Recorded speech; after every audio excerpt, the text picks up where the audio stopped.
నామమునకు స్తోత్రములు. ఈ వాగ్దానం వింటున్న మీకందరికీ మన ప్రభువును ప్రియరక్షకుడైన యేసుక్రీస్తు నామములో శుభములు, మా హృదయపూర్వకమైన వందనములు తెలియచెప్తున్నాం. ఈరోజు దేవుని వాగ్దానం యెహోషువ గ్రంథం 3వ అధ్యాయము 5వ వచనం. యెహోవా మీ మధ్య అద్భుత కార్యములు చేయును. ఈ మంచి వాగ్దానం మంచి దేవుడు మనందరి వెనుకలిలో నెరవేర్చునుగాక. ఆమేన్. ప్రియ దైవ జనాంగమా, అద్భుతాలు చేయటంలో ఆయనే సాటి. ఆయన అద్భుత కార్యం అంటే ఆయనకి చిటికేసినంత తేలిక. ఎలాంటి కార్యాలు ఆయన చేసే అద్భుతాలు? సముద్రాన్ని పాయలుగా చీల్చటం ఆయన చేసే అద్భుతం. ఆకాశం నుండి ఆహారాన్ని వర్షంగా కురిపించడం ఆయన చేసే అద్భుతం. పూరేళ్ళు 60 కిలోమీటర్లంత దూరం, ఒక దిన ప్రయాణం అంత దూరం వారికి అవతల ప్రక్కన ఇటు ప్రక్కన వచ్చి వారి ముందు రాశిగా పడిపోవటం దేవుడు చేసే అద్భుత కార్యం. రాతి బండ నుండి వారికి నీరు రప్పించడం అద్భుత కార్యం. ఎడారిలో నదులే ప్రవహింపచేయటం అద్భుత కార్యం. ఇలాంటి అద్భుత కార్యాలు ఎన్నో ఎన్నో ఎన్నో వారి జీవితాల్లో చేస్తూ వచ్చాడు. అయితే మరలా ఇజ్రాయేలీల ఎదుట దేవుడు మాట్లాడుతూ అంటాడు, రేపు మీ మధ్య అద్భుత కార్యాలయం చేస్తారు. ప్రియ దైవ జనాంగమా, ఇప్పటి వరకు మీ జీవితంలో దేవుడు ఎన్నో అద్భుతాలు చేసి ఉంటారు.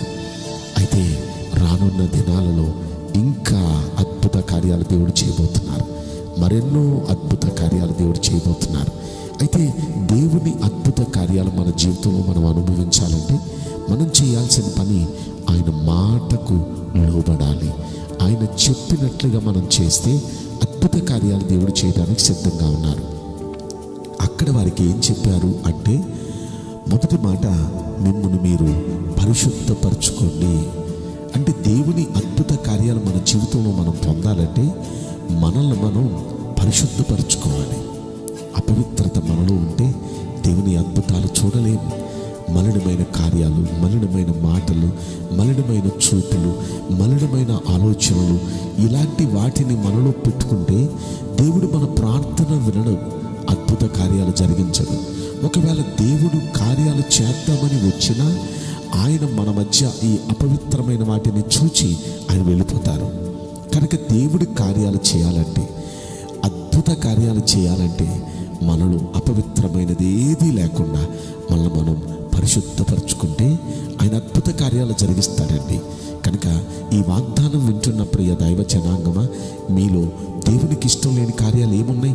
ఇది దేవునికి ఇష్టమున్నదేమో, ఈ ఆలోచనలు దేవునికి ఇష్టమున్నవేమో, ఈ మాటలు దేవునికి ఇష్టమున్నవేమో, ఇలాంటి చూపులు దేవునికి ఇష్టమే ఉన్నవేమో, ఇలాంటి క్రియలు దేవునికి ఇష్టమున్నవేమో అని ఒకవేళ మీకు అనిపిస్తే అలాంటి వాటన్నిటిని తొలగించేసుకొని దేవుని సన్నిధిలో ప్రక్షాళనం చేసుకోండి. మిమ్మల్ని మీరు పరిశుద్ధపరచుకోండి. అద్భుత కార్యాలు చేయడానికి ప్రభు సిద్ధంగా ఉన్నాడు. రెండవది మనం చేయాల్సింది ఏంటంటే, అక్కడ అంటున్నారు, మీరు ఈ నిబంధన మందసమును వెంబడించండి. నిబంధన మందసమును వెంబడించండి. ఒక్కసారి మనం ఆలోచిస్తే నిబంధన మందసం అంటే దేవుని సన్నిధి, దేవుని ప్రసన్నత, దేవుని సన్నిధిని మనం సేవించాలి. ఆయన్ని మనం వెంబడించాలి. ఎవరు దేవుణ్ణి వెంబడిస్తూ ఆయన్ని ఫాలో అవుతూ ఉంటారో ఖచ్చితంగా వారు అద్భుతాలు చూస్తారండి. దేవుణ్ణి ఫాలో అవటం అంటే ఆ దేవుడే ఈ లోకానికి మానవునిగా వచ్చి మన ముందు అడుగుజాడలు ఉంచారండి. ఆయన అడుగుజాడలను అనుసరించి నడవటమే ఆయన్ని ఫాలో అవటం. ఆయన పాపం చేయలేదు, ఆయన నోట ఏ కపటం లేదు, ఆయన దూషించబడి బదులు ఎవరిని దూషించలేదు, ఆయన శ్రమ పెట్టబడి ఎవరిని బెదిరించలేదు. న్యాయముగా తీర్పు తీర్చే దేవునికి తను తాను అప్పగించుకున్నాడు. ఆయన్ని మనం ఫాలో అయిపోవటమే. అలా మనం ఆయన్ని ఫాలో అయిపోతే ఖచ్చితంగా మన మధ్య దేవుడు అద్భుత కార్యాలు చేయడానికి సిద్ధంగా ఉన్నాడు. మన దేవుడు అద్భుతాలు చేసే దేవుడు. ఆయన అద్భుత కార్యాలు మనం చూడాలి, అనుభవించాలి అంటే మన జీవితంలో ఆయన్ని మనం వెంబడించాలి. మనల్ని మనం పరిశుద్ధపరచుకోవాలి. ఈ 2 కార్యాలు మనం చేయగలిగితే ఖచ్చితంగా ప్రియ దైవ జనాంగమా, మీ మధ్య అద్భుతాలు జరుగుతాయి.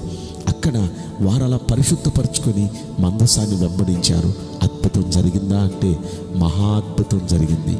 ఉరకలెత్తుతూ ప్రవహించే యోర్దాను నదిలో పాదం పెట్టారు యాజకులు. వెంటనే ఆ గోడ కట్టినట్టుగా ఆ వచ్చే ఉరకలెత్తు వచ్చే నీళ్లు ఆగిపోయినాయి. కిందన్న నీళ్ళన్నీ కొట్టుకెళ్ళిపోయినాయి. ఆరిన నేలలాగా ఏర్పడింది. ఆ నీళ్ల మధ్యలో నుండి దేవుడు వారిని నడిపించుకుంటూ తీసుకుని వెళ్ళిపోయాడు. ఎంత అద్భుతం! ఉరకలెత్తుతూ వచ్చే నీళ్లను దేవుడు ఒక్కసారిగా ఆపేశాడండి. ఎంత అద్భుతం, ఎంత అద్భుతం! ప్రియ దైవ జనాంగమా, మన దేవుడు ఆయన అద్భుత కార్యాలు చేసే దేవుడు. ఇదిగో ఈ వాగ్దానం వింటున్న ప్రియ దైవ జనాంగమా, మీకున్న సమస్యలను బట్టి మీరు కృంగిపోవద్దు. మీరు ఎదుర్కొంటున్న శోధనను బట్టి మీరు కలత చెందొద్దు. మీరు ఎదుర్కొంటున్న ప్రతి సమస్య పైన మీరు ఆందోళన చెందొద్దు. అద్భుతం చేయబోతున్నాడు. ఆయన ఒక్కరే మహా ఆశ్చర్య కార్యాలు చేసే దేవుడు. వింటున్న మనందరి జీవితాల్లో మంచి దేవుడు అద్భుత కార్యాలు జరిగించి ఆనందింపచేయునుగాక. ఆమేన్. నేను మీకోసం ప్రార్థన చేయబోతున్నాను. పరిశుద్ధుడా, ప్రేమగల యేసురాజా, మీ పరిశుద్ధ బంగారు పవిత్రమైన నామమునకు నిండు మనసుతో కోట్ల కొలదిగా స్తుతులు స్తోత్రములు వందనాలు చెల్లిస్తున్నాం. ఈ వాగ్దానం వింటున్న ప్రియుల జీవితంలో దయచేసి ఈ వాగ్దానం నెరవేర్చి కృప చూపించండి. మీ బిడల జీవితాల్లో అద్భుత కార్యాలు చేస్తానని మీరు వాగ్దానం చేస్తున్నారు. దయచేసి ఈ వాగ్దానం వారి పట్ల నెరవేర్చి వారి పట్ల అద్భుత కార్యాలు జరిగించి ఆనందింప చేయమని, నీ సాక్షులుగా బిడ్డలను బలపరచమని ఈ కొద్ది మనవులు నజరుడైన యేసుక్రీస్తు ప్రశస్తమైన నామములో మిక్కిలి వినయముతో ప్రార్థించి బ్రతిమలాడి వేడుకుంటున్నాం ప్రియ పరలోకపు తండ్రి. Amen. May God bless you all. Thank you.